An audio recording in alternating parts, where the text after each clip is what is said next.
অভিনেত্রী, গায়িকা, সমাজকর্মী ও লেখিকা নানা গুণের মানুষ রাফিয়াত রশিদ মিথিলা অনেকদিন ধরেই কাজ করছেন তিনি। তবে প্রথম সিনেমায় অভিনয় করলেন এবছর। অনন্য মামুনের পরিচালনায় নির্মিত সেই সিনেমার নাম অমানুষ, যেখানে মিথিলা স্ক্রিন শেয়ার করেছেন নীরব মিশা সওদাগরের সঙ্গে।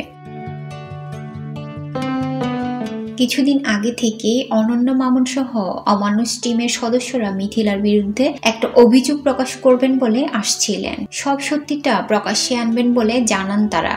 এবার সেই অভিযোগটি উত্থাপন করলেন পরিচালক। ফেসবুকে এই নির্মাতা লিখেছেন, সত্যিটা বলে ফেলি, আপনার প্রতি অভিযোগ, আপনি এত ভালো কেন? শিল্পী হিসাবে কাজের প্রতি আপনার শ্রদ্ধা দেখে আমি মুগ্ধ।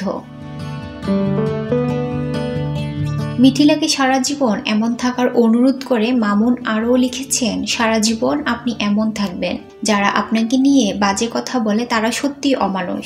এর আগে গত 16 সেপ্টেম্বর এক ফেসবুক পোস্টে মিথিলা ছবি পোস্ট করে অনন্য মামুন লিখেছিলেন, কোনোভাবে মাথা ঠান্ডা রাখতে পারলাম না, অনেক হয়েছে, এবার সময় এসেছে সত্যিটা বলার। কোনোদিন কাউকে নিয়ে বলিনি, এবার বলবো। জানা গেছে অমানুষ সিনেমায় মিথিলাকে দেখা যাবে নুদরাত নামের এক বিদেশ ফেরত নারীর ভূমিকায়, যিনি অত্যন্ত সাহসী ও প্রতিবাদী। অন্যদিকে সিনেমাটিতে নীরব মিশা সওদাগর, রাশেদ মামুন, অপু সহ আরো অনেকেই আছেন ডাকাত চরিত্রে।